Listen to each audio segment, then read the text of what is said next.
Don't come to the wedding, Dad, please. I'm begging you. If you come, I'll cut ties with you as a father, rejected from attending my daughter Emily's wedding. I felt deeply hurt. Emily's harsh words keep echoing in my head. I've been betrayed by my family again.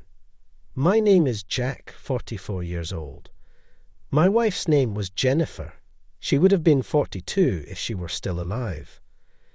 It's not that she died or anything. She went missing 10 years ago. So I just say if she were alive when I mention her. Jennifer! And I had one daughter, Emily, now 20 years old. After graduating from high school, she moved out to live on her own. Jennifer disappeared when Emily was in 4th grade. She left without leaving a single note. I thought she might have gotten involved in some incident and reported her missing to the police, but there's been no word at all. At first, Emily was deeply saddened by her mother's absence, but one day she seemed to have come to terms with it. Dad, even without Mom, let's do our best together, she said. Her brave words made me, a father, burst into tears. I only told my parents in the countryside that Jennifer was gone. My father was silent, and my mother was exasperated, saying, "See, I told you so." There was a reason why my parents were so cold to me. In my despair, my hometown is in rural Nebraska. We're farmers, known locally as a wealthy family. I met Jennifer while attending a university in New York and fell deeply in love with her, dropping out to marry her. Luckily, I got a job in New York, and once things looked stable for Jennifer and me, we went to my hometown to formally register our marriage.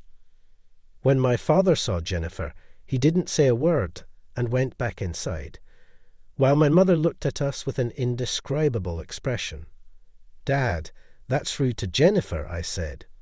"Mom, you think so too, right?"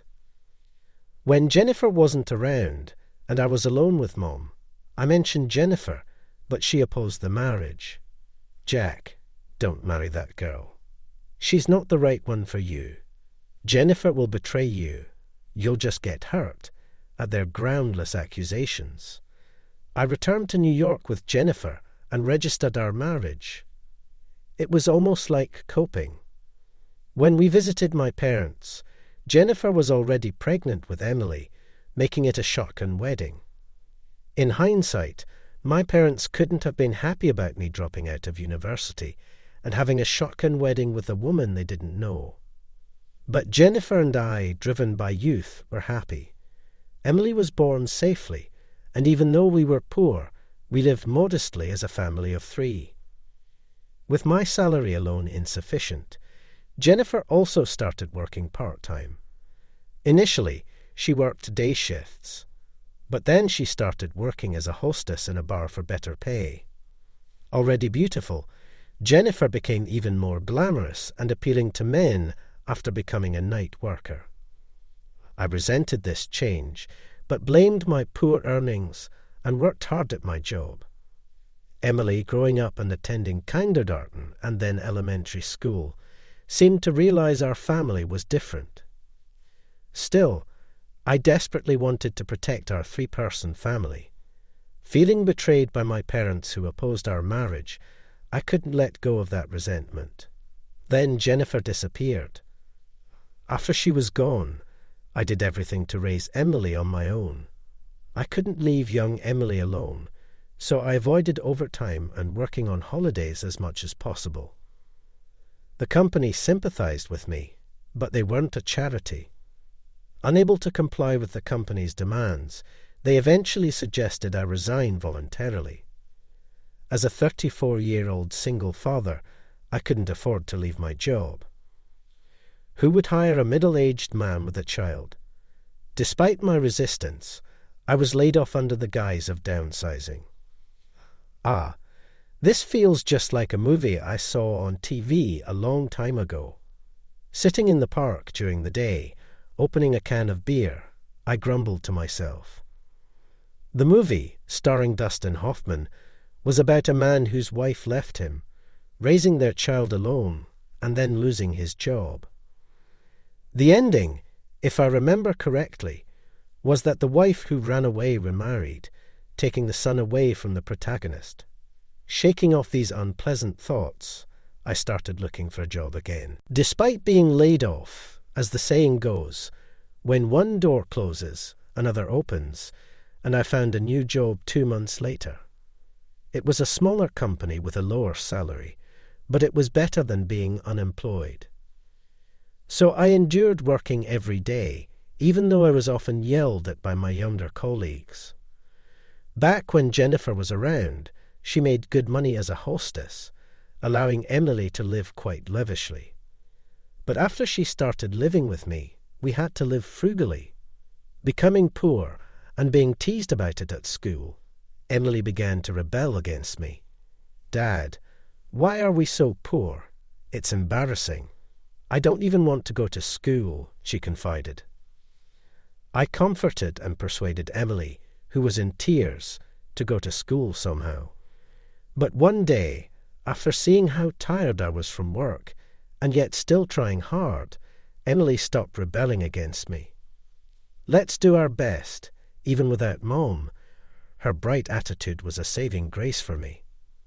The neighbours, perhaps feeling sympathetic towards a father and daughter living alone, took care of us in various ways, whether it was dinner or clothes for Emily.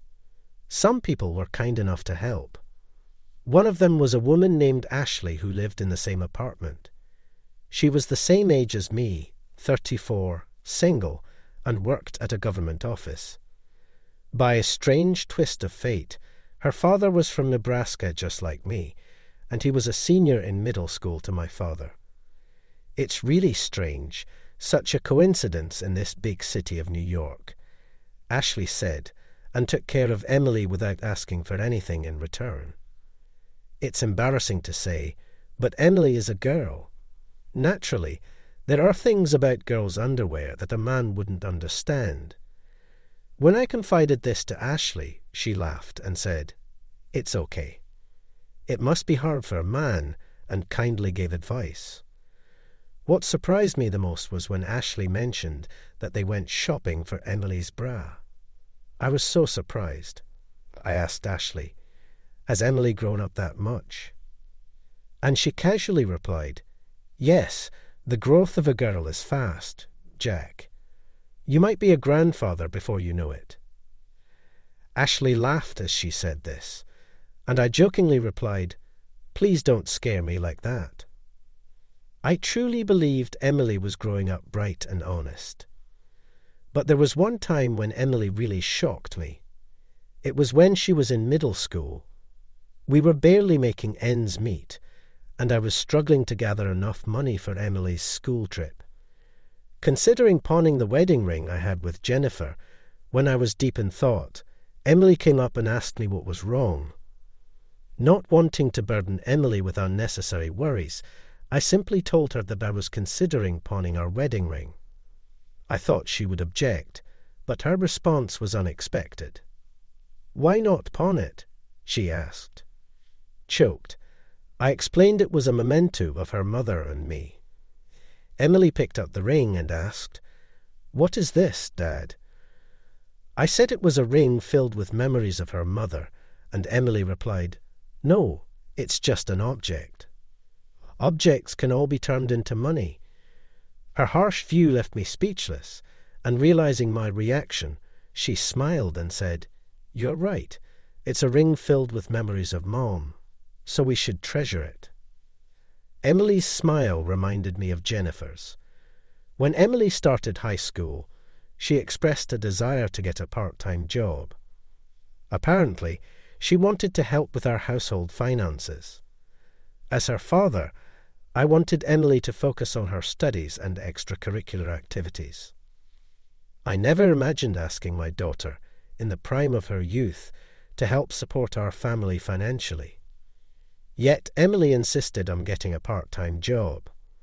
When I asked if there was something she wanted to buy, she bravely answered that there wasn't anything in particular. She just wanted to help with the household expenses. I allowed Emily to take a part-time job on the condition that she continued to excel in her studies. "Thank you, Dad," she said, hugging me. It had been years since she had done that, and I felt a bit of ease. True to her promise, Emily was an honour student at school and worked part-time whenever she had free time. It seems she was working as a waitress at a family restaurant. As a high schooler, Emily, who resembled her mother Jennifer, began to exude an adult allure. She learned to apply makeup and slowly started dressing more flamboyantly, which led me to express my concerns. I was worried because it reminded me of how Jennifer gradually transformed into a nighttime entertainer. Emily listened to me and stopped wearing heavy makeup and flashy fashion, which relieved me, but I still had some doubts. It was because of the perfume she wore, the same scent Jennifer used to wear. I wondered if she was changing her clothes and doing her makeup outside the house. Even if she changed before coming home, the perfume scent would linger.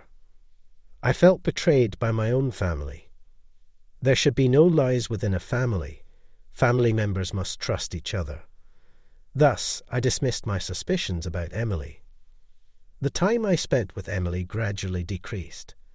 Emily spent her holidays immersed in part-time work. I felt a touch of loneliness as she was even away from home during Christmas and New Year's. When I confided this to Ashley, she comforted me, saying, "She's a girl. She has her social life. But Emily is a good girl." Being a father can be lonely, I thought. All I could do for my only family, Emily, was to leave her as much money as possible after I'm gone. So I put more effort into my work. Emily graduated from high school without any trouble. I encouraged her to pursue higher education, but she gently declined, saying it wasn't necessary. I truly felt like an inadequate father. Emily got a job as an office worker at a small company.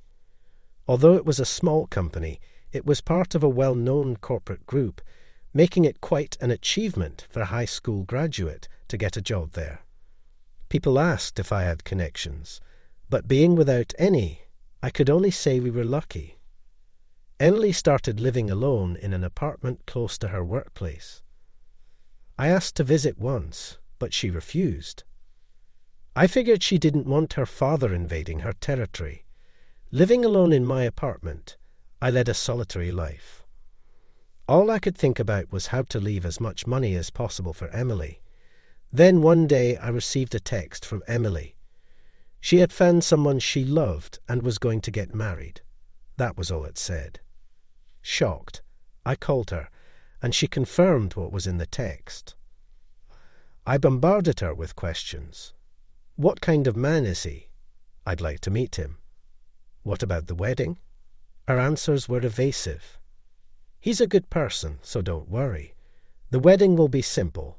You don't need to come, she insisted. But the groom's family will be there, right? They might find it strange if I'm not there. I should attend the wedding. To this, Emily started to get irritated. Anyway, Dad, don't come to the wedding. I'm begging you. If you do, I'll cut ties with you as a parent and child. Emily said that and hung up the phone. I was confused but had no choice but to accept it. Noticing my dejected state, Ashley, aware of my distress, urged me to talk about it. Unable to do so, the day of the wedding arrived. Despite being told not to attend, I still wanted to sneak a glimpse of Emily's groom. So, I secretly made my way to the wedding venue. I learned of the venue due to a mix-up, receiving a call from the venue staff. As I peeked into the hall, I saw Emily dressed in a pure white wedding gown, happily talking with a tall, gentle-looking young man. That must be the man who would become Emily's husband, and he seemed sincere and trustworthy. I felt relieved. Suddenly, Emily turned and beckoned someone. A man and woman of the same age as me appeared. It was a missing Jennifer and a man I didn't recognize. Why is Jennifer here? Who is the man beside her? And why is Emily behaving as if it's normal for Jennifer to be here? Questions flooded my mind. Hiding behind a pillar, I strained my ears and heard Emily's voice. "This is my mom, and this is my dad. Look, she is beautiful, isn't she?" "Yeah, I am surprised. Your mom, sure, but what does your dad do?" My dad's soon-to-be husband asked curiously. How should I put it? Kind of like the difference between a new laptop and an old laptop, you know. Inside, I retorted at her analogy, but Jennifer looked resolved. "Long time no see, Jack. I hear you're still poor," Emily told me. She mocked me, and Emily joined in. "I've been patient, but I'll say it now. I hate being poor. I was ridiculed at school for it, so I went along with Mum's plan. Dad, or should I say former dad, came from a wealthy family. I'm waiting for the day a huge inheritance falls into my lap. To me, you were nothing more than that. In contrast, my new dad is wealthy. I love him. He gave me lots of presents for my birthday and Christmas. His connections got me my current job. I felt nothing upon hearing this. All I thought was not to leave her a single penny of my assets. In the silence, a man yelled out, "Emily, what do you think parents are for?" It was Emily's would-be husband. My family was poor too, raised by a single dad. I never resented him. He loved me. And you're here saying you hate being poor and love the wealthy. That's the lowest.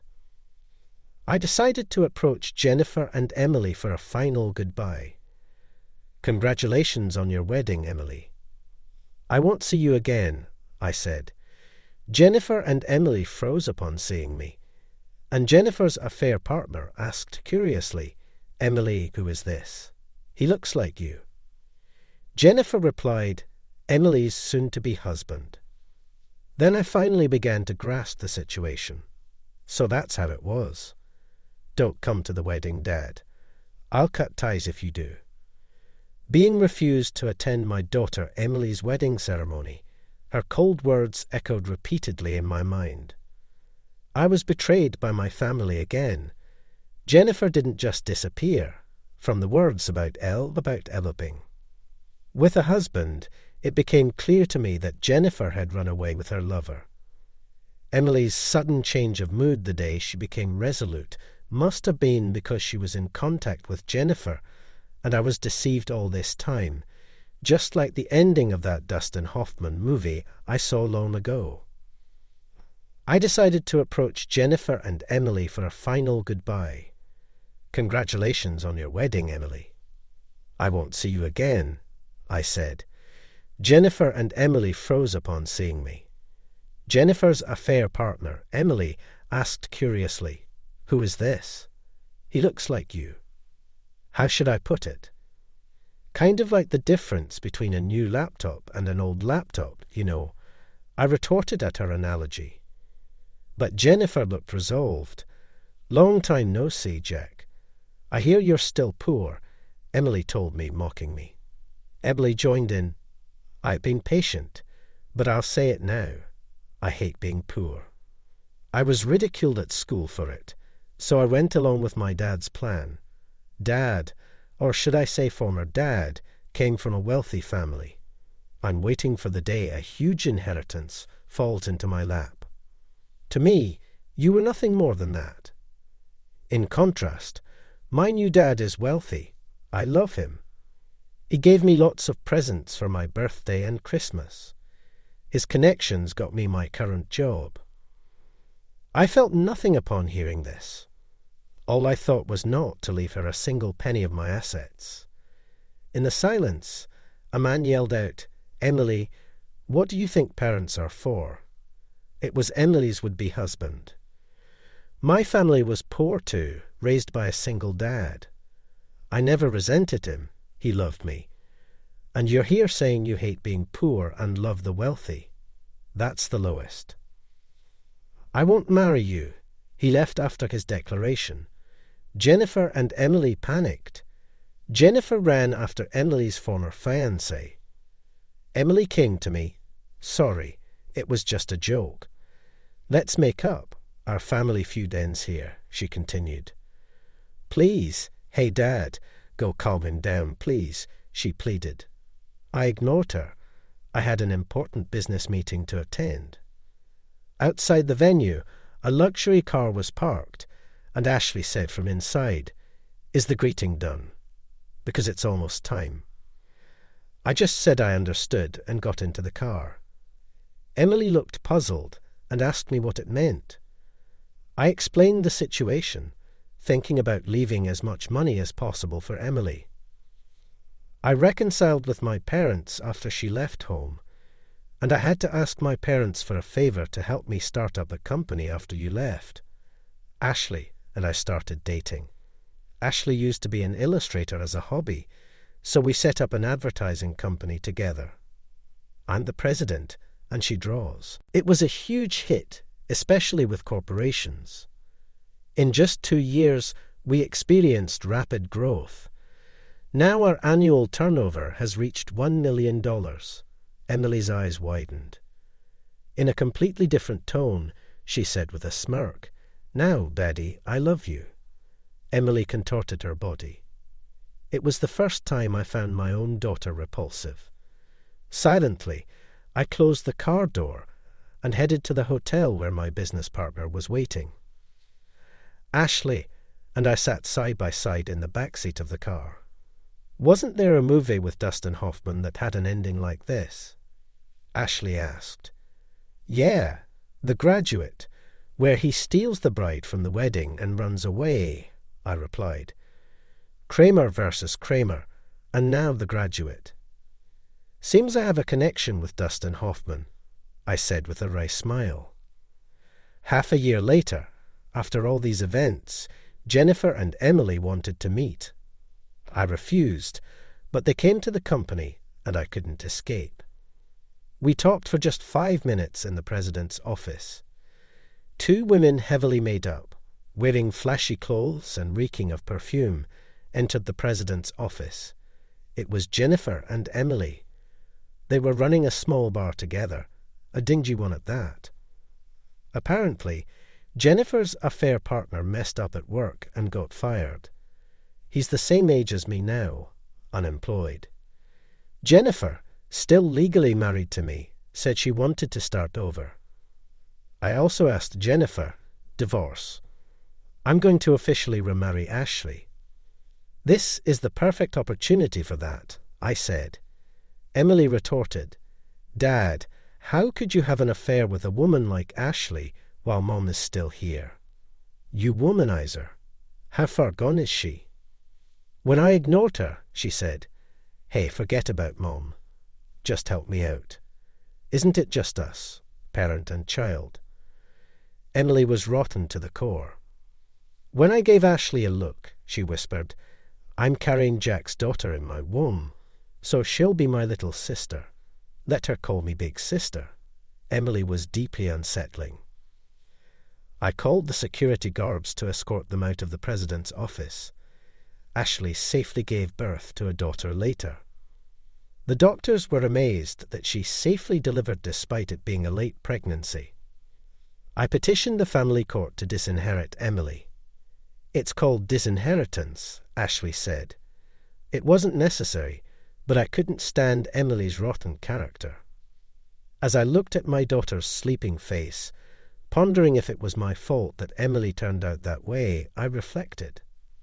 My daughter's name is Michelle. I hope she will cover my painful memories with her existence.